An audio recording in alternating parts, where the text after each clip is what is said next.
Welcome to the Human Origin Project, where we explore the science of you. To keep up to date, go to our iTunes channel and subscribe, and please leave a review if you enjoyed today's show. Today I'm very honoured to be talking to Dr. Sue Morter, the author of The Energy Codes, the 7-step system to awaken your spirit, heal your body, and live your best life. Dr. Sue is an expert in quantum biology and energy medicine, with the elevation of human consciousness and life mastery. Dr. Morter speaks worldwide on the topics of user-friendly quantum science, bioenergetics, natural healing, and human potential. She's long advocated the science of activating higher frequency energy patterns in the human body. As a health practitioner, I see people suffer with mindset problems every day, and you can tell when someone's energy is low, but the problem is we don't have the tools to interpret this in mainstream settings. Dr. Morter takes us through the step-by-step meditation and bodily functions to help our mind take control of our lives. I had great fun talking to Dr. Sue. She's the embodiment of energy. I highly recommend you grab a copy of The Energy Codes, which is out on March 19 at all good book retailers. I really hope you enjoy this exploration of quantum biology, consciousness, and how to elevate your own energy levels.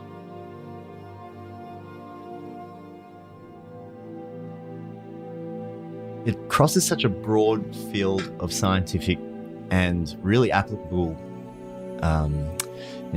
knowledge today that really there's a lot of different people bringing this together, and I'm really excited to share your story as to how you've extracted such a skill set. Now, one thing we do before we start is that we always ask a question about what's one of your earliest memories that has shaped your life? As a child, as a kid, I remember being able to see energy fields around people. And it's amazing to me that we live in a time where I get to talk about this, because for many, many years I didn't. And I would ask my mom, what's that yellow thing following Dad around on stage as he was teaching these other doctors his energy medicine principles. And this was back in the 70s. And I could see that it would make her a little bit nervous, because she would look and she couldn't see what that was. And I would ask kids at school, what's that red thing, hanging out on the playground around us? And so I make the joke that I played alone at recess a lot, because, it's like, who talks about stuff like that? So I shut it down because it created friction in my life. And in my 20s and 30s, I wanted to get it back and couldn't. And then ultimately led my life in the friction of really suppressing the truth of who I am. And in that, great pain got generated. And in the midst of that pain, I sought out meditation. And instantly, as soon as I started meditating, all kinds of multidimensional experiences started happening. And one of which, as I came back out of meditation, was my ability to see the energy fields again. So as I stilled my mind, I could again have access to the deep, true, essential self.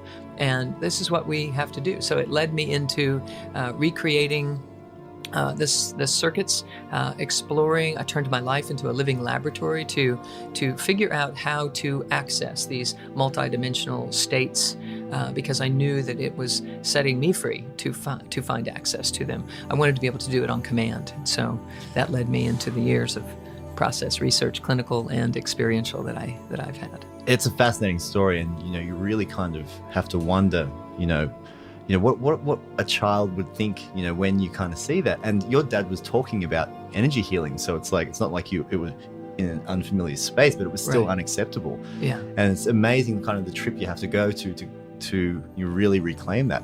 Tell us about your training and your background, and what you did in your college years, between that, the awakening, as you call it. Sure. So I was raised in an environment of energy medicine. Quantum science was our dinner table conversation. Basically, that thoughts create things, and that what we intend ultimately out pictures. And so this was my upbringing. I've never been to the doctor and gotten an antibiotic for a health condition that I've had. I've always been directed toward natural healing and trained just by upbringing.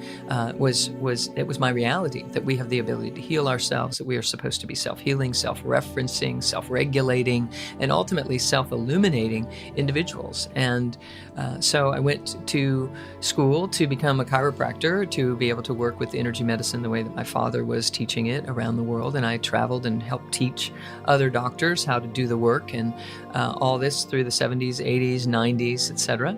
And ultimately, I started to feel a sense of friction and frustration in my life because I had shut down these innate internal abilities and had kind of moved into an intellectualization of the concepts, not really allowing my own version of it to be valid, to be true, to be revealed on an ongoing basis and trust it to take me where I needed to go. I shut it down and started using my head, moved up into my head like we do, to figure out how to do it in a right way or an acceptable way, one that belonged or fit in, etc.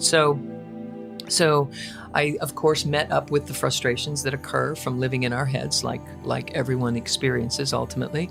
And I was drawn to meditation. And within meditation, I had an instant awakening experience that was to change my life forever. Now, meanwhile, I've been in a clinical setting doing, reproducible, experiential modalities that were all based in outcomes for healing.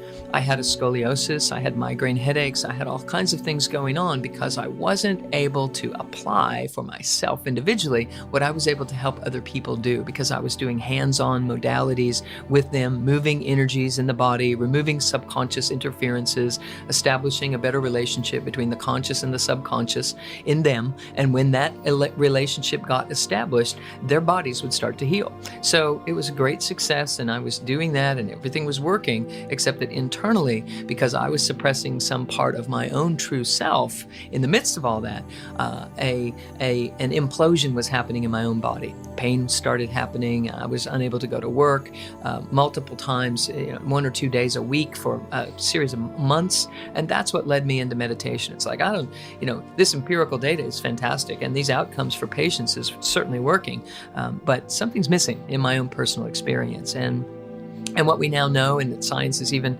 validating, of course, is that experience is what's real, and that we have to develop science that can explain our experiences rather than invalidating our experience because there's no science to prove what's happening or to validate its possibility. So we're turning inside out, right? That's a really good point, and kind of your journey really, it really explores how science is catching up to some of the phenomena, that you experienced earlier in your life. I mean, how would you explain, so you were, talking about quantum science earlier in your life. How would you explain how that has come, because that's become leaps and bounds in the last decades. And that's what we're really seeing. We're seeing an expansion of the scientific field to understand the phenomena that is real in terms of these strange, what we would call, potentially any kind of phenomena, like whether it's, paranormal or anything like that. Yes. And so how would you say that the quantum science has progressed in those early conversations into what was today that is very, very real, and that consciousness is a part of our reality and the fundamental act Sure. of it? So quantum science has been around for over 100 years. It's closer to 200 years where these experiences, actually even back to the turn of the century, that last century that we just came out of, in terms of understanding that as the electron microscope was invented and we became aware of the world tinier than atoms, we began to recognize that thoughts and perceptions are having an influence over what we see. And so we're creating our reality 100%. We're now recognizing this. So really what's come so far is humanity's interpretation or understanding or awareness of what quantum science has been showing us for a long, long time, for generations. And so what's happening is a critical mass is occurring. And this is fantastic because once we hit critical mass in this kind of a fashion, there's no stopping it. We are reawakening to the fact that we are creating this entire experience. And as we do so, we will become able to manage our experiences in a proactive way. We'll be able to head it off at the pass, if you will, or to generate a heaven on earth kind of experience, or to heal ourselves, or to change the necessity for war, for profit, in order to feel that something, is actually happening on this planet. And so as we do that, it's it's because we're embracing what quantum science has been showing us. And so the expansion of quantum science into our culture is what is ultimately going to change our cultural exchanges. And what's your, someone that has been in it for so long, what's your interpretation of quantum science and for instance, the ideas of the Copenhagen interpretation and the double slit experiment, where and how a matter is a wave and it can exist in potentially 2 points at any one time. Where does consciousness and anyone listening to this podcast, where they're that thing that sits behind their eyes, behind their, when you strip it all away, that's that presence that is there, where does that sit in terms of all of this talk of physics and particles, and for you, how do you explain that? Because I think you've got a very concise understanding of that. Well, sure. We are awareness itself. And so where we are seated will ultimately determine the experience that we're having. If we are attached to the mind, if we're seated on the mind field, we are based in duality. And so we are based in fear, because in any dualistic experience, if we're enjoying ourselves in this moment, there's a background fear that in the next moment we're not going to be enjoying ourselves. And so we then begin to protect and try to control our environment so that we can continue enjoying our experience. It will never work that way. What we have to do is unattach from the mind and really seat ourselves as that presence behind everything being stripped away. What's left? It's the true essence of who we are. And that in the quantum world is this standing, it is the still point, it is the absolute presence itself. And so when we identify as that, we start to dissolve the need for the dualistic experience, and everything begins to change. We don't have to validate. We don't look outwardly for our feedback. We have a sense of self that is established in wholeness. And this idea of being in two places at once, and these types of circumstances that are so phenomenal and fantastical to our linear trained minds is an absolute true reality. It is quite possible for us to be experiencing multidimensionally, simultaneously, what we call parallel universe, or what we call an otherworldly experience is actually happening simultaneously, and we span all the dimensions in that way. So the quantum flip is something that I write about in the book, and that is that it is showing that a 0-point field isn't required for something to change its momentum into a different direction, that we can be moving in any direction instantaneously without having to slow down and turn around. So the fact that we've been based in this linear world thinking that it's going to be a process, I have to slow down my old habits and turn them around to build new habits, is actually an ancient idea. It's really not where we are today. That in an instant we can generate a different vibrational frequency and therefore a different reality upon command. We just have to learn how to build the circuitry to be able to recognize that is possible for us in a consistent and unwavering fashion. And that's what I'm doing, is I'm teaching people how to build the neurocircuitry by first working with the quantum field. First, the electromagnetic energy has to build circuitry through a chaotic mess, which we've been living in. Yeah, I think what you're really talking about there is that there are levels of understanding with this, and once we go to understand the base levels, we can then progress higher in a much more progressive fashion, because we're not misinterpreting. Because if we think that matter, that the world is just matter, and that this is everything that's here, then everything that I kind of put it as 20th century science. We kind of worked out all the matter stuff, and then we kind of bring it all together, right? And so once you place things on its correct platform, and so once we realize that these tiny particles that everything is made of really isn't matter, and that our consciousness is connecting and moving into this, it really does start to make sense as to then how can we manipulate this. How do you think in terms of, one thing I think that people today need is they need to understand, how it applies to them. And so quantum biology is kind of like a newish term, but it's been around for a while as well. But we know now, so these principles apply to the body. And so, we know, for instance, quantum tunneling and certain enzymatic reactions. They rely on the spin of particles. How does that that makes it very real for people, right? That this stuff is happening in your body and that you can affect it. And so what are some of the findings in that kind of field that you feel that it's really kind of breakthrough?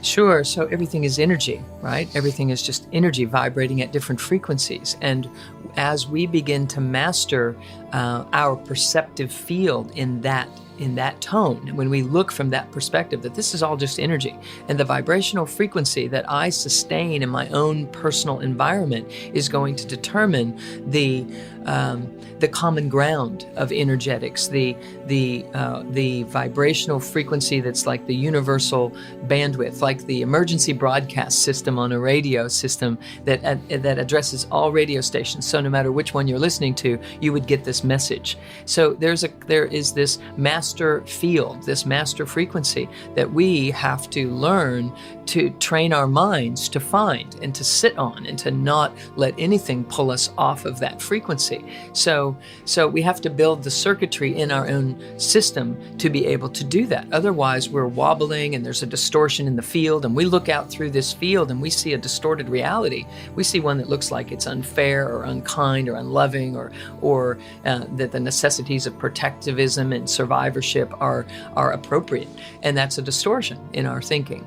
It's a distortion in our perceptive field. So I'm teaching people how to build the circuitry to stabilize this rising awareness that we are, as we're incrementally awakening more and more and more, to stabilize in that way, so that we take the wobble out of our own energetic system, and that shifts the field from being distorted to being more perfected. And then we can see that there's actually no challenge here at all. Now, the reflection of that inside our own physicality, which is a reflection of our consciousness and our ability to master this master frequency, is that we heal. We start to heal physically. I healed a scoliosis in my body. I healed migraine headaches as well, because I started learning how to flow this energetic through the system with my mind, consciously and intentionally, by using my body as a feedback mechanism to teach my mind where circuits needed to be built more efficiently, more effectively, etc. And by doing so, have the ability to self-heal. So the vibrational frequency that comes all the way into the cellular level, that changes us on a chemical level through the relationship between the endocrine system and the mind field, what happens is we start receiving messages at the cellular level that are more perfected through the study of epigenetics, which is that, our genes are not the be-all end-all, but rather they're turned on or turned off by our environment through little antennas on the surface of the cell that pick up a message and then report into the internal cell about the state of the union, if you will, and whether we should be creating chemicals of survivorship or chemicals of creativity and a sense of well-being. And so as the vibrational frequency that hits these antennas becomes more coherent and becomes more holistic, this system on a subconscious level perceives wholeness and well-being. And so it starts sending a message up to the brain that says, all is well here. You can chill and become the creative genius that you were meant to be. And healing happens as a byproduct of that. So on every level, we heal because we're not focused on trying to find a problem, fix it, and heal it, but rather we're embracing our wholeness as the creative energy that we truly are. And as we embrace that and become that, healing happens as a byproduct of the recognition or the recognition of what we are as energy beings. And really what you're saying is it's a deeper understanding of that, we're made up of atoms. Atoms, we know, are made up of energy particles. And so we are energy. And so when you understand your bodily systems as energy systems that have, far deeper meaning and far deeper interplay and, progressions, epigenetics really came about in 2002 after the Human Genome Project. The Human Microbiome Project showed us in 2008 that we are nearly more bacteria than our own human cells. So like when we start to paint this picture, we've got this huge complex, organism, and even beyond an organism doesn't really even describe it. And you're describing, how let's understand this whole thing and let's, control it in a way that we can get the whole thing into control. It's really I think, when you bring that understanding, and when people kind of feel this and see themselves as part of this whole field, it's quite life-changing, isn't it? It absolutely is. It changes everything. We begin to be able to morph as we've witnessed bacterial organisms be able to shape shift themselves to survive in an environment, or to morph into the circumstances that are more appropriate for their very inhabiting the space. We start to recognize, just as an example in what you're speaking about, that we are made of that we have the ability to shape shift ourselves. And it's only been our beliefs that have kept us from doing that. Our beliefs have held us in certain geometries, certain mathematics that have energy running through our system, which is what we are. We are energy that are managing or controlling or limiting how that energy is able to express in its fullness, because our mind field is so powerful, it can shut down or shut out an infinite amount of vibrational conditions, vibrational states, just because we don't even allow ourselves to perceive it or to accept it as a possibility for us. And so consequently, we are living as a distortion, as a mutation, versus what we could actually be being, which would be self-healing, self-regulating, and into a much higher degree of sophistication than what we currently are experiencing ourselves as being self-healing. I mean, we cut ourselves and we know that it's going to heal. We break a bone, if it's repositioned properly, the body knows what to do to heal that. But that is a very elementary version of what we could be doing with those same principles and faculties that we are made of.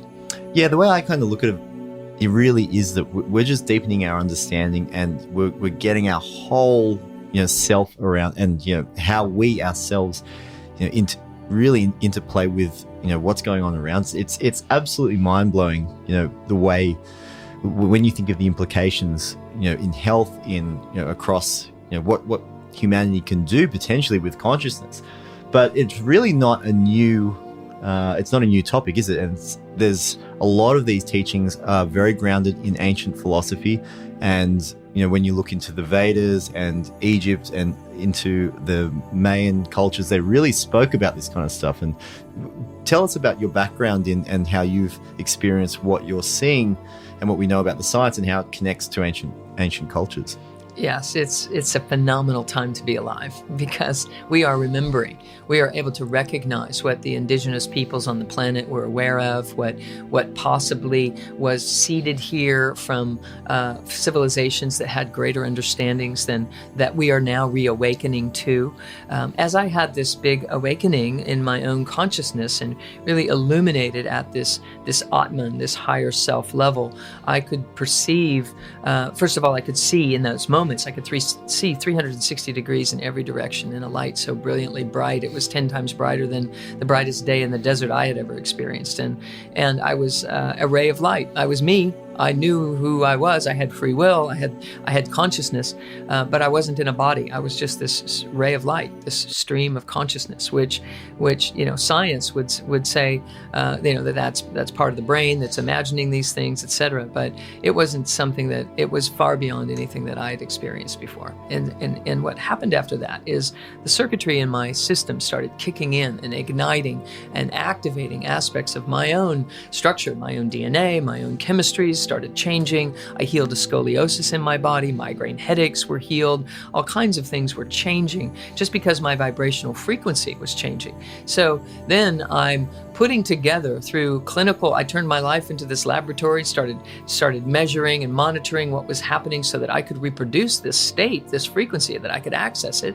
And I used my patients and clients. As I would find something that would work with me, I would try it with them. I found they were getting better faster. They were healing. They were staying healed longer, and things were changing. So I started codifying what was happening, and that's what I'm writing about. But the beautiful part was I found that in the process of doing all that, I came upon certain principles that were required for me to be able to return to this state of higher consciousness. And after doing so, and after starting to teach it to other people, and really having this body of work that I was working with, I came upon the study in the Upanishads Upanishads and the Yoga Sutras and the Vedas, these ancient texts that are really the first scriptures that were written about self-awareness, about consciousness, about evolving ourselves intentionally, about how to live from this state of higher being. And I saw that what was in them was actually the same as what I had discovered. And my first response was, great, where was this 10 years ago when I really needed to hear it? And on the second hand, I was thrilled that I hadn't seen it, because by discovering it myself, I recognized that every one of us is made of this, that we are really compressed. We are the universe. We are the cosmic energy. We are the manifest world compressed into physical reality, into the physical dimension. So the human body is a structuring dynamic of the universe. And as we rise up through it with our consciousness, we're tapping all the various vibrational frequencies of the universal being. And so universal intelligence is alive and well inside of us. These Vedas, these sutras, these sacred texts, the Upanishads, they are not something that was just available to us thousands of years ago. It's available and alive and well now inside of every single one of us. And it is so important that we embody that and animate it and allow it to become true within us so that we can return to this deep wisdom. So I go to sacred sites all over the world, and I see I have experiences there. I see things that are obviously validating what I have reawakened to inside of myself. I see the hieroglyphs in the temples going up the Nile, and I know what they're saying. I go to Machu Picchu, and I see something very unique about things that people have spoken about forever, about the structures and how these temples were built, and the magnificence and the mystery of it all, and these wonders of the world are actually revealing the truth of who we are and what we're made of. And then I years later, after commenting on it or teaching the students that are traveling with me, I hear that the Germans were just here studying that these stones actually aren't chiseled out of the mountainside and rolled up into this position, that they're actually measured as a fusion of materials, that they don't have the normal veining of regular stones, and they are an amalgamation, an alchemical response to something that happened 100,000 years ago. Interestingly, we're also shown that the human DNA is considered to be a fusion of many different species that were put together at about 100,000 years ago. And then we go to ancient Egypt, and we see that these embossings, they aren't carvings, they're embossings that were obviously done with laser type technology, that they are dating back to about 100,000 years ago. And so it seems to me that we are reawakening through the advent of our technology and the study of quantum science and the recognition that there is more than meets the eye, that we are multidimensional creatures, and that we have existed for a long, long time, and that we as conscious beings are rearranging that into different shapes and different circumstances, and reawakening to the great collection and collaboration of energetics that we are. And we're far beyond healers. We are masters, and it's about awakening our awareness to these facts, that there is much more than meets the eye. It's funny when you go through that process, and for people especially that have this very kind of modern perspective on things, and we're stuck in our textbook and our very literal sense of interpreting the world. When you look at ancient sites through that lens, you really don't.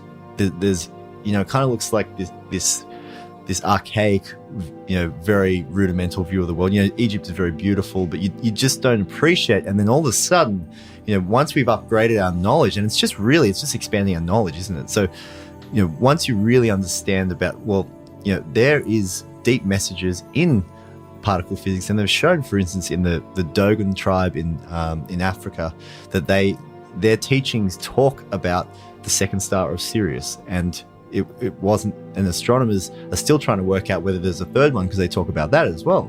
And they talk about the formation of matter, the 266 portions of matter that we now know are close to what Stephen Hawking says is the amount of fundamental particles. They were talking about this in their very sacred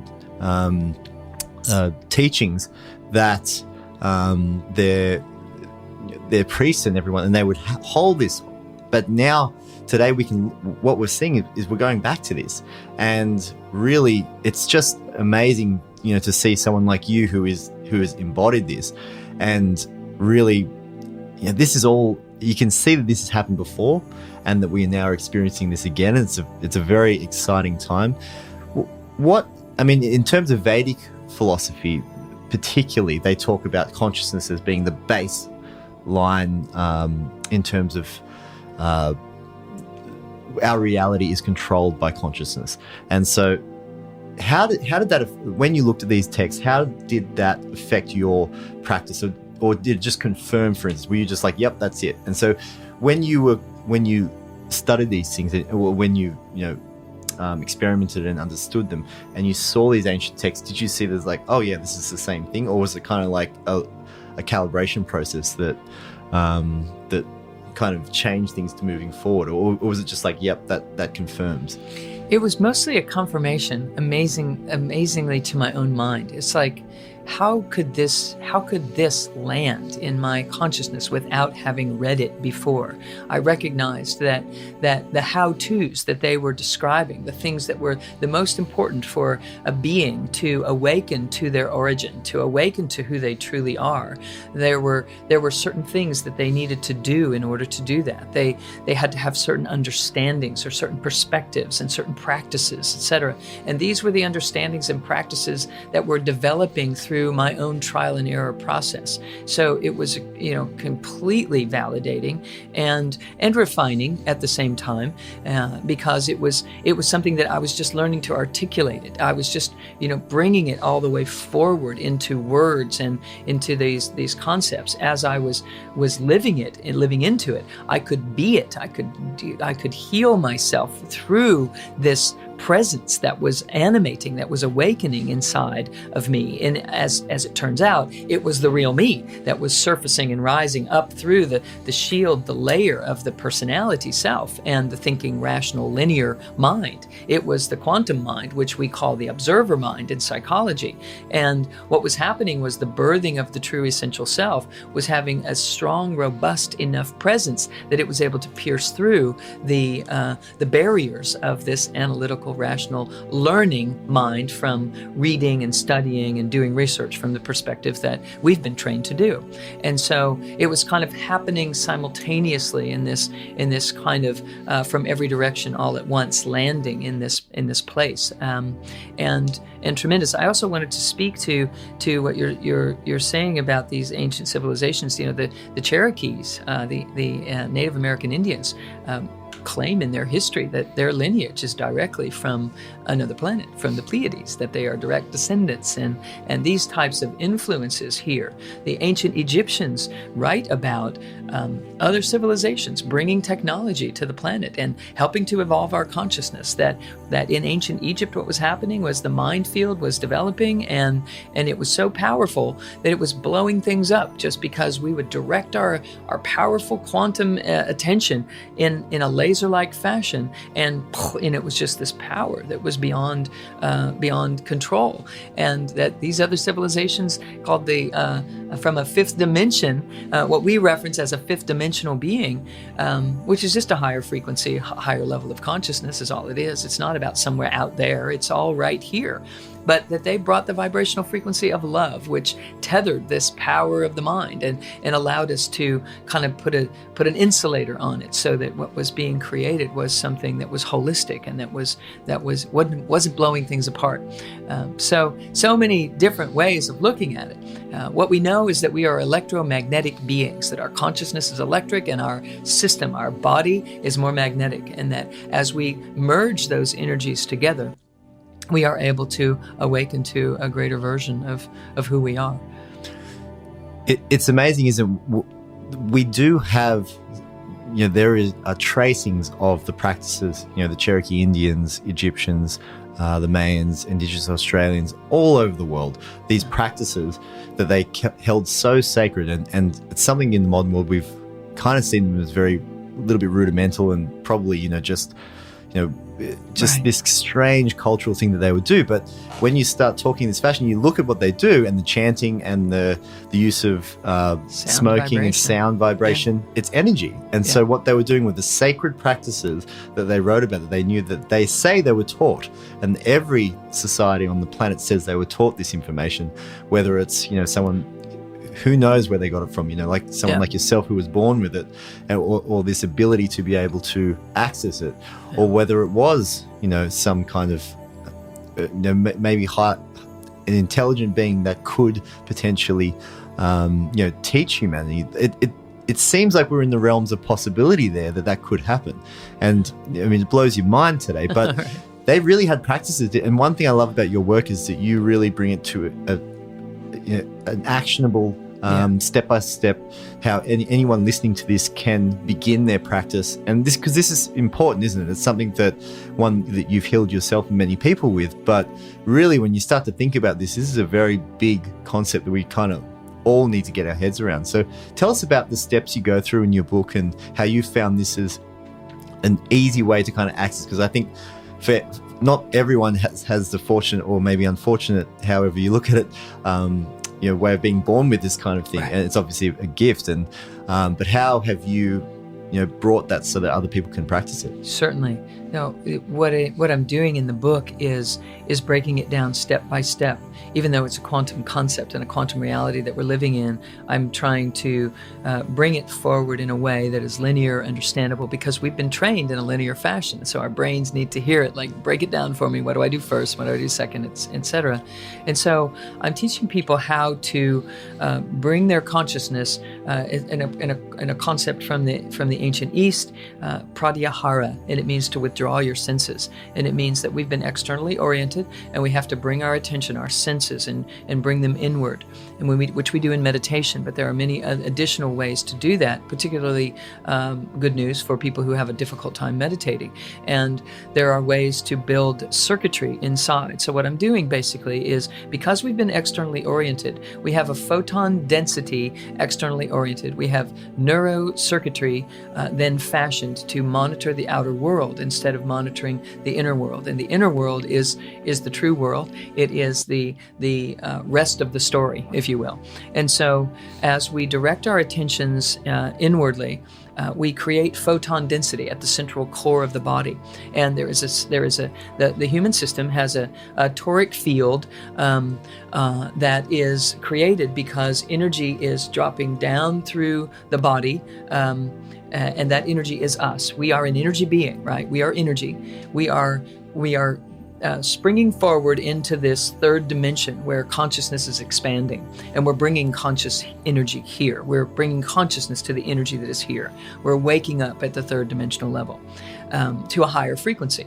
And so as we do so, we kind of shoot ourselves into this third dimension, and we land on planet Earth, and we kind of splat a little bit, and then we turn and kind of rise up in the midst of that. And as we rise, that energy then cycles up through the body and comes out the top of the head and rains down around the outside of the body, comes back in about the tip of the spine. This is measurable bioenergetics. And then it rises up through the core again, out the crown, out the top of the head, and just recycles and recycles. It's constantly being replenished from overhead, constantly hitting the earth, and then rising up from the earth in what I call step down for human consumption, so that we can perceive it and we can start to work with it. Would you explain that as a flow of protons? How would you explain that? Yes. Well, it is the flow of protons, and it is all light ultimately. So protons are just compressed light, right? So we're the more dense, the more compressed, the more dense, and then we start naming it as different particles.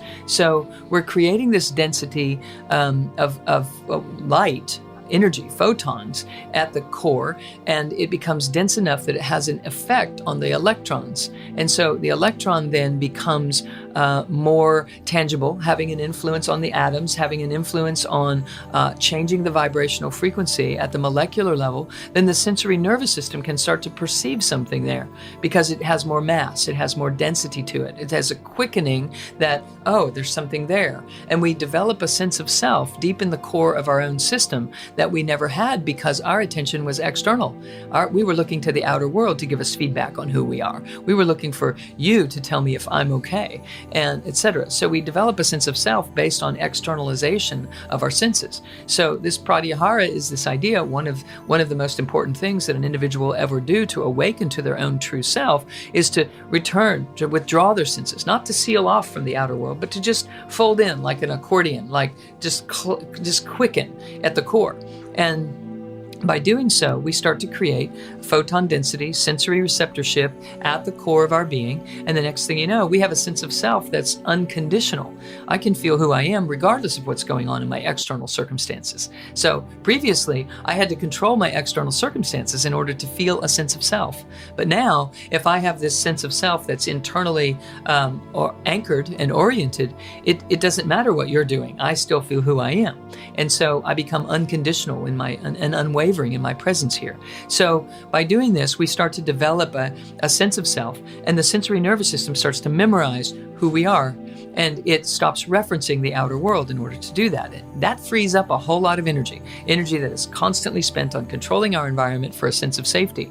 And so our fight or flight system starts to decline, starts to rest, because we're not under threat. We know who we are, we know everything's okay, we have a sense of self at the cellular level and the chemical level responsively.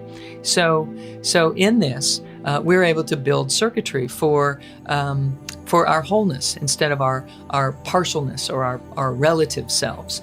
And I'm teaching people how to build circuitry of embracing different emotional states, different thoughts, different experiences without naming them and without having a judgment on them. Once we name something, we have a judgment about it. We have a decision, we have a story about it, we have a whole perception of what goes along with that. And it makes it really hard as an energy being to shape-shift our energies in an instant because we think we have to work through the story before things can change. And then we start to feel apathetic, like frustrated. We can't change the things that we want to change. So if we stop naming things and stop working with diagnoses and that kind of thing, what happens is we have access to energy that we could start to shift. And when we shift the energy, we start to heal, regardless of the diagnosis. And this is what explains people healing, even though doctors are telling them, you've only got a short period, or this isn't going to go so well for you. And years later, they're here telling us the story about they don't understand it, but they're well. And the reason that they're well is because they didn't bite into the story. They didn't attach themselves to that which they were being told. And so the energy remained available to be this self-healing, self-rejuvenating toric field flow through their system, which is designed to constantly be perfecting and recreating the temple of the body that we've been hearing about for centuries. So I'm teaching people that when they have an experience and a charge in that experience, that there's something happening in the body in that instant. And if they took their mind's attention to their body, they would feel an area of charge in their throat or their chest or their belly, their gut, what have you. And there's message in that. There's medicine in it, in fact. And if they would learn, and they can, that's what I'm teaching people how to do, how to build the circuitry to connect the dots so that the energy isn't getting blocked and building up as this charge, but rather maintaining its flow, then they can not only heal from this circumstance, but they evolve themselves consciously by establishing the circuitry for their own evolution to rise in its vibrational frequency, by raising up through the body to the high brain centers above the primitive brain where fight or flight gets triggered. We awaken in these high brain centers where we are creator. And this, is regarding the Vedas and Hinduism and these kinds of principles that were really just instruction manuals on enlightenment and awakening to the quantum being. We start recognizing that the gods that were on the mountaintop are actually positioned as states of consciousness higher in the brain than primitive brain and the fight or flight, the diencephalon, and up above, and opening up the relationship between the thalamus and the hypothalamus in the brain, allows us to operate as creator rather than reactor, rather than responder, but actually generative of our entire world and the experience that we're having in it. So at that place, we're able to, healing happens as a byproduct, and we start thinking in terms of unity and presence and the quality of heaven on earth, or heaven earth as I call it. It's just one thing. It's not it's two separate worlds. So it's an opportunity for us to learn how to move energy and then build the neurocircuitry to support the sustaining of that new energy flow, so that we can ultimately evolve from living in our analytical mind to living in our quantum mind that can perceive through a stimulation of the pineal, which is receiving high frequency energies all the time. But we've never been taught how to tap those things, and this is what we're doing with the book. It's fascinating, isn't it? Like, every human being potentially is an antenna, and it really is, and it's so grounded in science, because we know, for instance, the effect of breathing on the parasympathetic and autonomic nervous system. These are things that people suffer with every day. And what I love about it, and what I love about how you present it, is that it really is applicable for everyone, and very simply. So, and these are things that are grounded in very, very ancient texts. And, it is speaking of something that, I can't really explain what it is and what exactly it all means, but there's something profound there. And what you say there about, potentially reaching higher consciousness or higher levels, maybe there is an upgrade that we are going through, or that we can go through. And, to finish off, I'd really love your thoughts on that. Where do you see yourself in 5 years, and where would you like this to have taken you and maybe planet Earth in 5 years' time? Yeah. Definitely. So I am definitely here to help humanity reach a critical mass in mastering their invisible selves, so that their visible selves have a much better experience here on Earth, and so that we begin to learn what unconditionality is like, what divine love is, what true healing is, and what true mastery is. I feel that in the next 5 years, humanity is definitely going to hit this critical mass. It's certainly what I'm wanting from the writing of this book and the publishing of it, and the promotion of it out into the world is an invitation to say, even these simple things that you can do every day and change your driver's seat. We've been given this beautiful Ferrari, and we're trying to drive it from on top of the hood, on top of the roof of the car, wondering why it doesn't go very fast or doesn't do the things we want it to do. And we have to learn how to sit down in the driver's seat, what it actually is. It's a totally different perspective than how we've been trained to live in this world. And so as we do so, we begin to have enough energy left over to care about one another, and to actually find solution in the issues and the problems. The issues and challenges and the frictions in our lives are the medicine that is here to attempt to awaken us. But we've been taught that it's bad or wrong, and that we have to stay away from it. And so we cut 50% of our potential out the moment that we don't want to have a negative feeling of guilt or shame or fear or what have you. And when in fact those energies are the missing link in the recipe of how to evolve ourselves. When we can embrace those things and recognize they're just energies, there's no story about it. There's nothing, it has no meaning, and except the meaning that we place upon it, only because we were trained to do such things in a judgmental fashion. And so when we learn to just start embracing the raw energy being that we are in every way that it shows up, we transcend this idea that we need to survive, and we bring truly the blissful state of consciousness that we are at our very foundation. We bring it to life here in this dimension. In all the other dimensions that we have access to and that we do exist in, this is the one where the friction occurs, but where we have an opportunity to take duality and create unity out of it. But we think that we have to fight against something in order to stake our claim or to stand our ground. And it's actually the embracing of all things that is necessary. And so for myself, I'm interested in embodying that in every facet of my being, in every way that I can, so that I can find even more ways of sharing the how-to with humanity, so that we can all play in this world the way that we were designed to together. Well, Dr. Sue Morter, thank you very much for sharing your story. And really, your mission is one that really is profound in terms of, how it can help people. And I really feel, I love how you brought it together in your own personal experiences, but also how you're applying this as a clinician. And this really is a message that needs to get out there. So I really encourage people to get out there and read your book. Where can people find you? Well, the book is called The Energy Codes, and you can pre-order it. The book is launching with Simon & Schuster on March 19th, and they can come to my website, Dr. Sue Morter, DrSueMorter.com, and they can even go to Dr. Sue Morter / order the energy codes and not only get the book, but also get some meditative experiences and some other gifts that come along with that if they were interested in that. The book is cool in that it has some links inside of it that you can go to for video demonstrations of everything that I'm teaching, showing you how to do it. So it's kind of a multimedia approach to trying to learn and remember. It's actually remember who we are and to activate those things on this deep cellular and genetic level so that we can turn on all of the vibrational frequencies that we are intended to be here. Sue, I wish you all the best, and I really hope we continue this conversation because your work is just fascinating and brilliant. Thank you very much for joining us. Thank you. My great pleasure. Thank you very much. Thank you for listening to today's show. For more information, you can read the full transcript, articles, and discussion on our website, humanoriginproject.com. You can visit us on social media at Human Origin Project on Facebook and The Human Origin Project on Instagram.